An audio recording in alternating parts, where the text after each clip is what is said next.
Hello, everybody. Do you ever wonder whether you are doing enough to help others?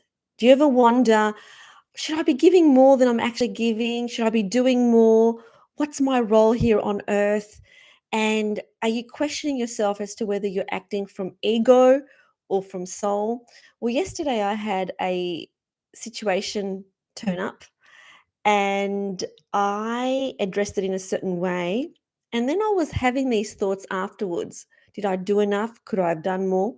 So I'll let you know as to exactly what happened, and I'd love to know your thoughts. And then what I did was I analyzed it according to the teachings of A Course in Miracles. And so what actually happened yesterday was I was sitting by the beach and a young girl walked up to people in front of me and she was completely soaking wet and she was distressed and she was crying and she was asking for help. And I saw her go to one person and they didn't help her. And I knew that I would help her because there's no way that I could see anyone distressed and not go to their help. There's absolutely no way. But that's not the question that I was asking myself later anyway. So I said to her, "What's the matter, sweetie?" And she said, she was about 19 years old. She was soaking wet and she had a little bit of blood on her hand. She wasn't really injured. It's just like it looked like she cut herself on something. That's all. And she said, "I need help. I need help. Can you give me $50? I need to get home." And I said, "Come and sit down next to me." And I held her hand. I said, "Tell me, sweetheart, what has happened?" And as soon as I started speaking to her, I could smell the alcohol on her breath. So it was obvious that she didn't just have something, a glass or two. She smelt really severely of alcohol. And she said, "I need to get home. Can you give me $50?" And so I said, "Just let me know what's going on, what happened." And then when I held her hand and I looked into her eyes, she said, "Can you take me home to your house? Can you look after me in your home?" And I said, "Let's just take one step at a time. Um, where are you currently living?" And she said, "With my parents." And I said, "Do you have your mother's phone number so I can call her and let her know that you're here and that you're distressed?" And she said, "No." And she said, "I've been raped." Okay, I said, "Okay, then if you've been raped, I need to call the police and we need to get the police to come here." And straight away, when she responded to me, I knew that that was not the truth because she said, "No, no, no, no, don't call the police. I don't want to go to the police and I don't even know who raped me. And I don't want to go to hospital and I don't want to go to the police." And she was adamant and she was getting more distressed every time I said I was going to call the police to get her some assistance and to give her some help. And then I was thinking of calling the ambulance, and she said, "No, I don't want to go to a hospital. I don't want to go to the police. I only want to go home." And so I said to her, "Okay, give me the phone number of your mum and I will call her." And so I called her mum. She didn't pick up. And I imagined that she didn't pick up because it was a number she wasn't familiar with. And so I said, "Look, she hasn't picked up. What about if you call her?" So she called her, and her mum said to her to catch the bus home. So this young lady who was 19 years old, she was obviously intoxicated. She had a bit of blood on her arm, and she was soaking wet because she'd been in the water because I was at the beach. Her mum basically said, "Catch the bus and come home." And so I had a few things going through my head, like, should I take her home and look after her? Like, should I take her home, give her a shower, wash her clothes, and take care of her? That was the first thing that was going through my head. The second thing that was going through my head was, should I order her an Uber and send her home with an Uber? And the third thing that was going through my head was, should I give her $50? Because that's what she asked for.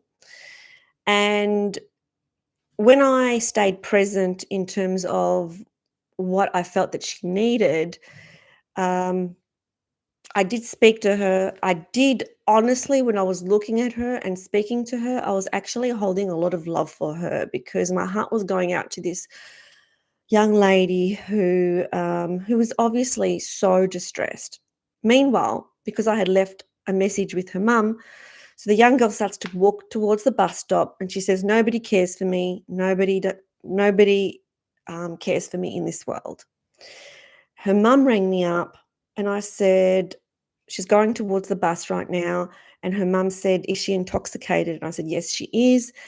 And she said, "That's common." So it was not unusual for her daughter to be intoxicated. And so I said to her, "Do you want me to go after her?" And she said, "No, there's only so much that we can do. She needs to catch the bus home." And so as I was walking home, I yeah, my heart was like really breaking for this woman, and also for this woman's mother who has to see her daughter in this state of distress and in this addiction cycle. And so I said to the mother when I was on the phone with the mother, I said, "I'm just sending you prayers."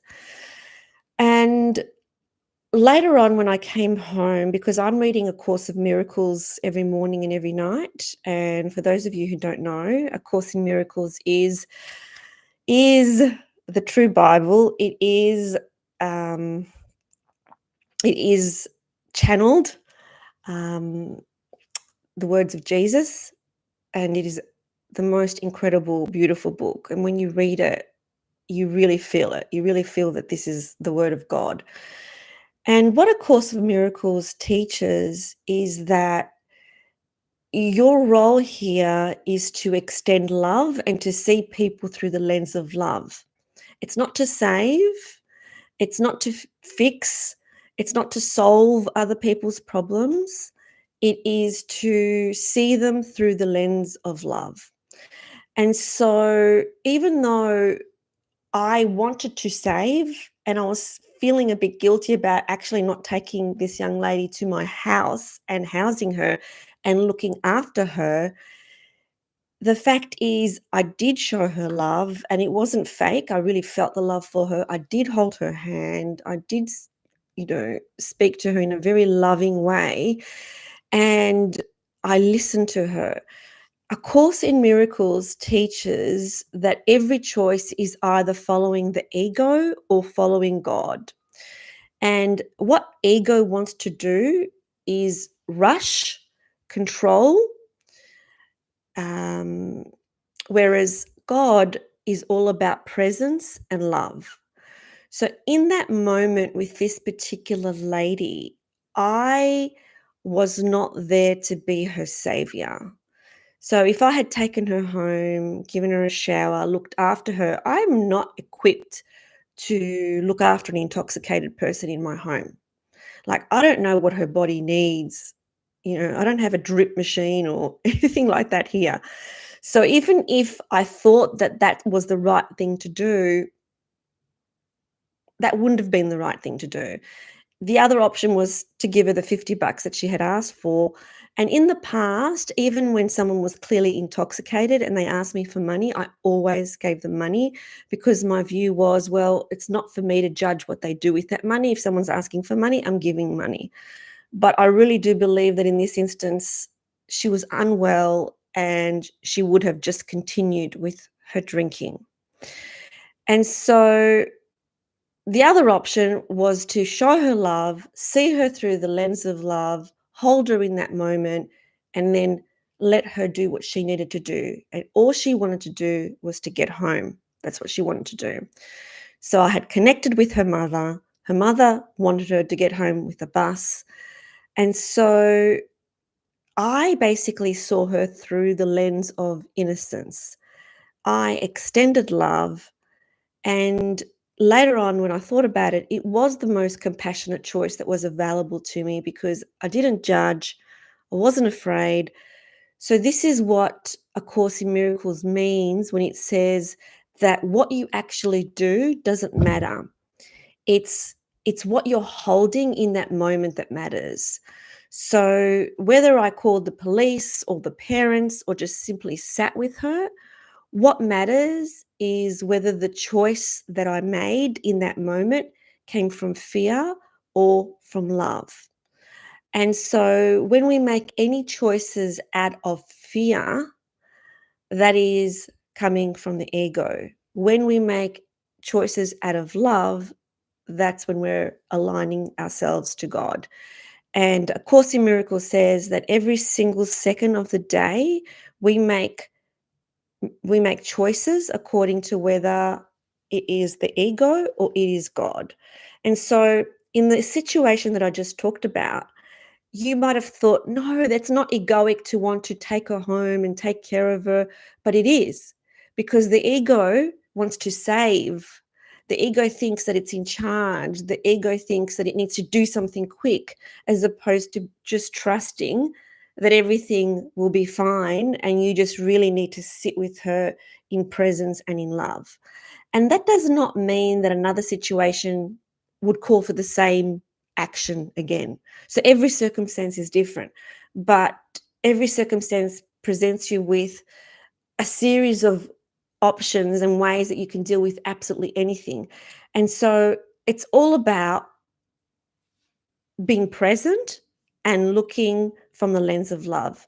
And it may well be that looking from the lens of love next time is to give someone a whole stack of money, because that might be exactly what they need in that moment, which is what I have done in the past, with no problem at all. But in this instance, I really felt that what I needed to do was show her love and call her mum. So I want to ask you this question. When you're faced with a situation that feels overwhelming, it feels a bit messy, are you going to rush to control it, fix it, or will you just pause and just let love guide you? Because when you sit in that pause and in that silence, you know what to do. You know how to treat people, you know how to speak to people, you know how to show love to people, and you know what the next best thing is, which is not to save, not to control, not to take over, but to just sit in the presence of love. So I would really love to hear what your opinions are on this. What would you have done if you were presented with this exact situation that I was presented with yesterday? And just to close the loop on that story, the police called me later on that afternoon. Interestingly, at the very moment that I was sitting down reflecting on it, that's what always happens. And they said to me that she was being admitted to hospital because she was having a psychotic episode. And so, in the end, everything that needed to happen for that young lady did happen. And I just closed it off by sending prayers to her and to her mum and to her family and to everybody who's affected by the darkness of addiction. And so I'm still interested to hear as to what you would do and how you would respond in that particular situation. Sending you so much love, and remember, always, always, always, always live in truth.